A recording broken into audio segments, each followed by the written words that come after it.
प्रियाः श्रोतारः, आकाशवाण्याः सुविशिष्टस्य संस्कृत साप्ताहिकी कार्यक्रमस्य अभिनवे अंकेऽस्मिन् भवतां समेषां हार्दिकं स्वागतम्, अभिनन्दनं च।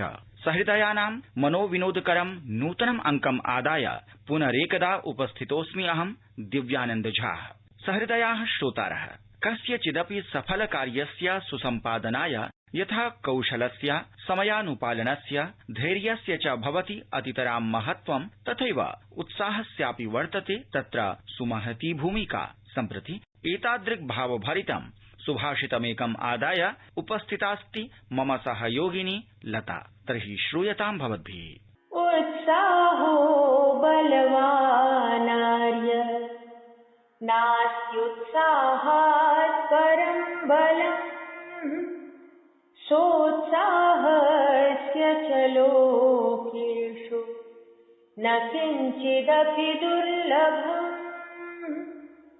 उत्साह श्रेष्ठ पुरुषों का बल है। उत्साह से बढ़कर और कोई बल नहीं है।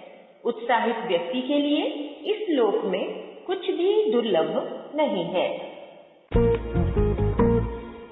मित्राणि, गीता सुगीता कर्तव्या इति व्यासवचनं मनसि निधाय अग्रेसरामः सम्प्रति प्रसंग प्रभागं प्रति, यत्र सुमधुरेण स्वरेण लयतालपूर्वकं श्रीमद्भगवद्गीता पाठं करोति अस्माकं सहयोगी नरेन्द्र दत्त सेमवालः। अविनाशि तु तद्विद्धि येन सर्वमिदं ततम्, विनाशमव्ययस्यास्य न कश्चित् कर्तुमर्हति। अन्तवन्त इमे देहा नित्यस्योक्ताः शरीरिणः, अनाशिनो प्रमेयस्य तस्माद्युध्यस्व भारत। य एनं वेत्ति हन्तारम् यश्चैनं मन्यते हतम्, उभौ तौ न विजानीतो नायं हन्ति न हन्यते। अयि जागरूकाः श्रोतारः, इह परिवर्तिनि संसारे प्रतिदिनं नूतनानि आर्थिक, राजनीतिक, सामाजिकादीनि विविधानि परिवर्तनानि दृग्गोचरी भवन्ति। तद्विषये अस्माभिः नूनं जागरूकैर्भाव्यम्। एतदेव तथ्यं मनसि निधाय प्रस्तूयते साप्ताहिको वैश्विकः वृत्तान्तः साप्ताहिकी वार्ताभागे। प्रशासनेन अन्तर्जालमाध्यमेन प्रसारणाय, सामाजिक सञ्चारमाध्यमेभ्यश्च प्रसारणाय नूतन दिग्निर्देशाः प्रख्यापिताः। इदानीम् आचारसंहिता उल्लङ्घनं विद्यते सति त्वरितकार्याचरणं विधास्यते। ब्रिटेनस्थेन न्यायालयेन पलायितकं नीरव मोदिनं भारताय प्रत्यर्पणादेशः प्रदत्तः। अवधेयमस्ति यत् नीरव मोदी PNB धनवञ्चना प्रकरणे वाञ्छितो विद्यते। तमिलनाडोः कोयम्बटूरे प्रधानमन्त्री नरेन्द्र मोदी प्रावोचत् यत् सागरमाला परियोजना माध्यमेन भारतं पोतपत्तनाधारित विकासाय प्रतिबद्धमस्ति। पुरुचेर्यां कांग्रेस प्रशासने वैमनस्य कारणेन राष्ट्रपति शासनं प्रवर्तितम्। प्रधानमन्त्रिणा नरेन्द्र मोदिना प्रोक्तं यत् केन्द्रप्रशासनं राज्यविकासाय सर्वसम्भवं साहाय्यं प्रदास्यति। प्रशासनेन विनिर्णीतं यत् सोमवासरात् वयसा 60 जनेभ्यः कोविड सूच्यौषधं प्रदास्यते। सममेव एकाधिकरोगग्रसितेभ्यः 45 वर्षाधिकेभ्यः जनेभ्यश्चापि अस्मिन् चरणे सूच्यौषधं प्रदास्यते। अपि च भारतेन अहमदाबादे तृतीय क्रिकेट निकष स्पर्धायाम् इंग्लैण्डदलं पराजितम्। द्वितीये दिने 49 धावनाङ्कानां लक्ष्यं भारतेन सारल्येन अवाप्तम्। द्वितीये दिने 49 धावनाङ्कलक्ष्यं भारतेन 10 क्रीडकाणां सुरक्षापूर्वकं सारल्येन अवाप्तम्। अद्य अशेष जगतः साप्ताहिक्यो वार्ताः आदाय उपस्थितो वर्तते अस्मदीयः सहयोगी पुरुषोत्तम शर्मा। कर्णगोचरीकृताः अस्माभिः साप्ताहिक्यः वार्ताः। मान्याः श्रोतारः, अद्य ज्ञानविज्ञानाख्ये साक्षात्कार प्रभागे अस्माभिः साकं संवादाय उपस्थिताः विद्यन्ते नानाशास्त्रमर्मज्ञाः, संस्कृति सेवापरायणाः, दिल्लीस्थ केन्द्रीय संस्कृत विश्वविद्यालयस्य कुलपतयः प्रोफेसर परमेश्वर नारायण शास्त्री महाभागाः। सम्प्रति अस्मदीय सहयोगिना सुनील जोशिना साधितेन संवाद माध्यमेन जानीमः भारतीय ज्ञान प्रवाहं प्रति शास्त्रिवराणां विचारान्।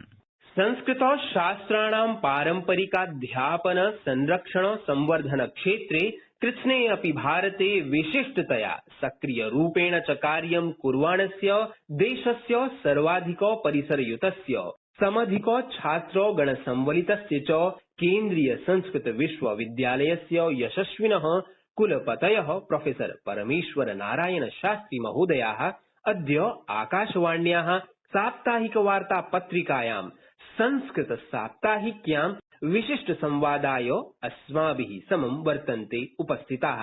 मान्याः कुलाचार्याः शास्त्रीवर्याः, भवद्भ्यः अहं सुनील जोशी अस्मिन् कार्यक्रमे स्वागतं विदधामि। जोशी महोदय, भवते श्रोतृगणाय च प्रणामाः। मान्याः शास्त्रीवर्याः, सर्वादौ अस्माकं श्रोतारः ज्ञातुम् इच्छन्ति यत् शिक्षा मन्त्रालयस्य अधीनस्थस्य भवदीय केन्द्रीय संस्कृत विश्वविद्यालयस्य अधिदेशं संस्कृताध्यापनस्य का वर्तते विशिष्टता, किञ्च संस्कृतस्य पाण्डुलिपीनां संरक्षणे, मुद्रणे, प्रकाशने च विश्वविद्यालयद्वारा कीदृशं विधीयते कार्यम्। भवतः प्रश्ने भागद्वयं वर्तते। केन्द्रीय संस्कृत विश्वविद्यालयस्य परिसराः, सम्बद्धाः संस्थाः राष्ट्रस्य विविध भागेषु सन्ति। साक्षात् अस्माकं परिसराः मुख्यालयसहिताः 13 सन्ति। एतद्विहाय आदर्शविद्यालयाः 26 संख्याकाः विभिन्न प्रान्तेषु सन्ति। पुनः सम्बद्धतायुक्ताः तत्र अधुना तु 70 संस्थाः सन्ति। इतः परं केन्द्रीय विश्वविद्यालयस्य सम्बद्धतां प्राप्तुं तत्र शताधिकाः संस्थाः अग्रे आगच्छन्ति, तासामपि सम्बद्धता भवेत्। पुनः द्वितीयः अंशः, अत्र शास्त्राध्ययनार्थं कीदृशः तत्र प्रयत्नः इति चेत् अस्माकं योनोचानस्तनोमः इति गुरुकुलपद्धत्या शास्त्राध्ययनं प्रधानमस्ति। आधुनिकविषयाणामपि बोधनं भवति। विशेषतः शास्त्राणाम्, उदाहरणार्थं साहित्यं, व्याकरणं, वेदान्तदर्शनं, न्यायशास्त्रं, साङ्ख्ययोगः एवं ज्योतिषं, भिन्न भिन्न शास्त्राणां वेदाध्ययनं एतत् सर्वं भिन्न भिन्न परिसरेषु प्रचलन्ति। अत्र पुनः एकं पाण्डुलिपि प्रकाशनादिकं पृष्टम्। तत्र अस्माकं परिसरेषु अन्यतमः परिसरः अस्ति गङ्गानाझ्या परिसरः इति, अधुना प्रयागराजे अस्ति, इलाहाबाद। सः परिसरः शोधकार्यार्थं, शोधछात्राणां प्रशिक्षणार्थम् एवं पाण्डुलिपि इत्यादि परिष्कारेण पुनः तत् प्रकाशनार्थमेव तत्र वर्तते। एवं अन्य परिसरेषु अपि पाण्डुलिपयः सन्ति, 60,000 संख्याकाः। केवलम् एकस्मिन्नेव गङ्गानाझ्या परिसरे डिजिटलैज् तादृशरूपेण न्यूनाधिकं तत्र 58,000 मातृकाः टोडीकृताः सन्ति।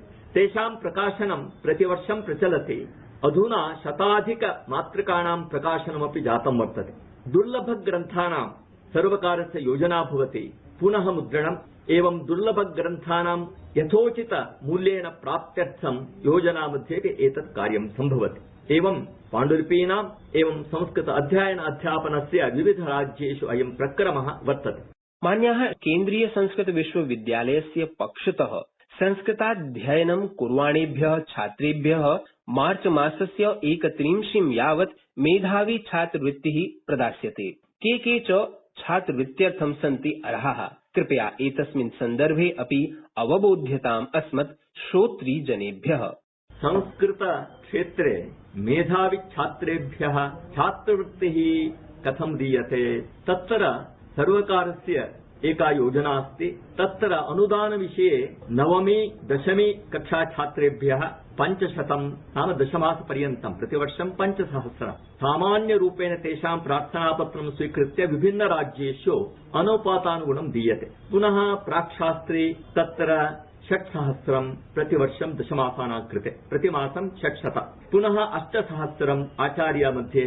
एवं शोधछात्राणां कृते तत्र प्रतिवर्षं 35। एवं क्रमेण मेधावी छात्राणां कृते छात्रवृत्तेः वितरणाय योजना वर्तते।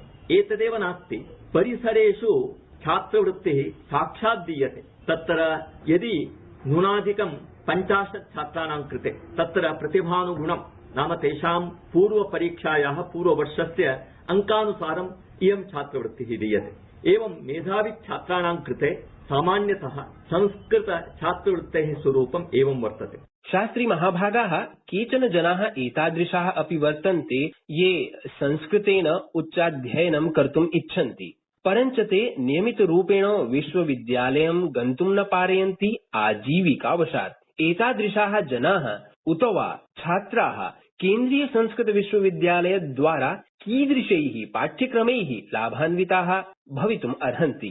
अस्माकं केन्द्रीय संस्कृत विश्वविद्यालयस्य मुक्तस्वाध्यायपीठम् इति एकः विभागः अस्ति। मुक्तस्वाध्यायपीठे चितविषयाणां साहित्यं, व्याकरणं, ज्योतिषम् एवं दर्शनम् इतः परम् अन्यविषयाणां विषयेपि पाठ्यक्रमः निर्मीयते। तेषां पाठ्यक्रमः तत्र बहुवर्षेभ्यः वर्षद्वयपर्यन्तं तेषां परिष्कारः विदुषां सहकारेण पुनः पुनः परिष्कारं कृत्वा अयं पाठ्यक्रमः प्रचाल्यते। अतः दूरस्थशिक्षा वा मुक्तस्वाध्यायपीठमिति तद्वारा अस्माभिः ये साक्षात् गुरुमुखे आगत्य पठितुं न शक्नुवन्ति तेषां कृते वर्तते। एवं पत्राचार पाठ्यक्रमः दूरस्थशिक्षा मध्ये तत्र परीक्षाद्वयमस्ति। सरल संस्कृत भाषायाः अध्ययनं, पुनः तत्र तदुपरि पठितुम् इच्छन्ति तदानीं दीक्षा पाठ्यक्रमः, अनौपचारिक शिक्षणं शताधिक केन्द्रेषु विज्ञानकेन्द्रेषु नाम यदा IIT अथवा तत्र मेडिकल कॉलेजेस् एवं MBA अथवा विभिन्नरूपेण संस्कृत सामाजिक संस्थाः सन्ति समग्रे भारते, तत्र शताधिक अध्यापकाः प्रत्यक्षं परोक्षम् उभयति। तत्र दीक्षा नाम सरल पुस्तकानां संग्रहः 5 विभागेषु वर्तन्ते। तदनुसारमपि तत्र समग्र भारते संस्कृतस्य अध्यापनं प्रचलति। संस्कृतकुलस्य ज्येष्ठाः प्रेष्ठाश्च शास्त्रीवर्याः भवद्भिः संस्कृतस्य आत्मसात्कर्तृभ्यः छात्रेभ्यः निश्चितरूपेण मार्गदर्शनं कृतम्। भवद्भिः आकाशवाणी इत्यनया सह संवादः स्थापितः। एतदर्थं भवद्भ्यः भूरि भूरि धन्यवादाः।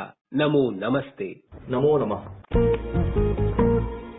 चलो मिलकर एक शुरुआत करें, चलो एक फैसला आज करें, मास्क नहीं तो टोकेंगे, कोरोना को रोकेंगे, चलो एक इरादा करते हैं, चलो खुद से वादा करते हैं, मास्क नहीं तो टोकेंगे, कोरोना को रोकेंगे। अयि संस्कृत समाराधकाः आगच्छन्तु संस्कृत दिग्दर्शिनी प्रभागे, यत्र विश्वस्मिन्नपि विश्वे संस्कृत संवर्धनाय अनुष्ठितानां कार्यक्रमाणां विषये सविस्तरं संसूचयति अस्मदीय सहयोगिनी सुषमा कुमारी। संस्कृत भारती सौजन्येन काश्यां शलाका परीक्षा समायोजिता। अत्र आयोजिते कार्यक्रमे पद्मश्री रामयत्न शुक्लः परीक्षायां सम्मिलित प्रतिभागिनां कौशल परीक्षणं विधाय सफल छात्राः पुरस्कृताः सम्मानिताः च। हरियाणा राज्ये कैथलस्थ महर्षि वाल्मीकि संस्कृत विश्वविद्यालये 7 दिवसीय शास्त्र पारायण कार्यशाला फरवरी मासस्य 22 दिनाङ्कम् आरब्धम्। कार्यशालायां संस्कृत वाङ्मयस्य विभिन्न ग्रन्थानां पारायणं भवति। इयं शास्त्र पारायणशाला मासेऽस्मिन् 27 दिनाङ्कं यावत् प्रचलिष्यति। वेद वेदान्ताध्ययन शोध संस्थानं नवदेहलीस्थ श्री लाल बहादुर शास्त्री राष्ट्रिय संस्कृत विश्वविद्यालयः, भारतीय दार्शनिकानुसन्धान परिषद एतेषां संयुक्त तत्त्वावधाने 3 दिवसीय राष्ट्रिय संगोष्ठी समायोजिता।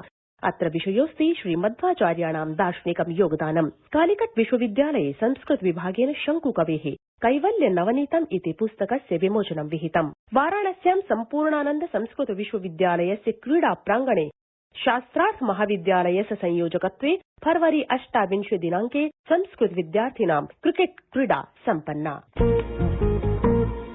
एवमेव सर्वत्र अविरलं प्रवहतु संस्कृतधारा सन्ततम् इति वयं कामयामहे। अयि रसिकाः श्रोतारः, अद्य मम सहयोगिनी साधना शर्मा प्रस्तौति रुचिकरां ज्ञानप्रदां च बालकथामेकां बालमनोवल्लरी प्रभागे। अद्य अहं यां कथां श्रावयामि तस्याः कथायाः शीर्षकः अस्ति लोभी कुक्कुरः।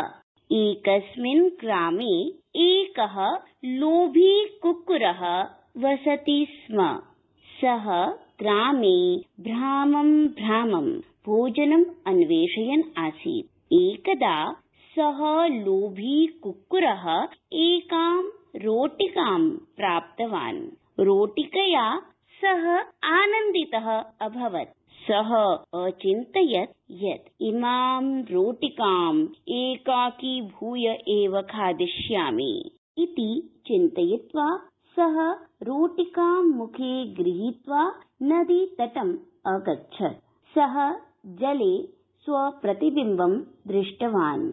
इदानीं कुक्कुरः मनसि चिन्तयति, अयं कश्चित् अपरः कुक्कुरः अस्ति।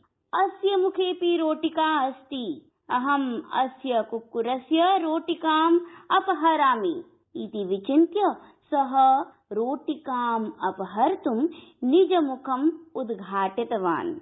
एवं कृते सति रोटिका जले अपतत्। तदा सः कुक्कुरः अतीव निराशः भवति, पश्चात्तापम् अनुभवति च। अतएव कदापि लोभः न कर्तव्यः। लोभेन मनः दूषितं भवति। अहो रुचिकरा ज्ञानप्रदा च बालकथा। मान्याः श्रोतारः, अग्रिमः प्रभागोऽस्ति एकं भारतं श्रेष्ठं भारतम् इति, यत्र मम सहयोगिनी मुदिता वेतालः प्रस्तौति राष्ट्रियैक्यद्योतकं संस्कृत हिन्दी भोजपुरी भाषा संगमम्। प्रथमं वाक्यमस्ति वयं स्वतंत्र भारतस्य निवासिनः। पहला वाक्य है हम स्वतंत्र भारत के निवासी हैं। भोजपुरी में हमनी स्वतंत्र भारत के निवासी बानी सन। द्वितीयं वाक्यमस्ति स्वतंत्रतायै अनेक वीराः हुतिंगताः।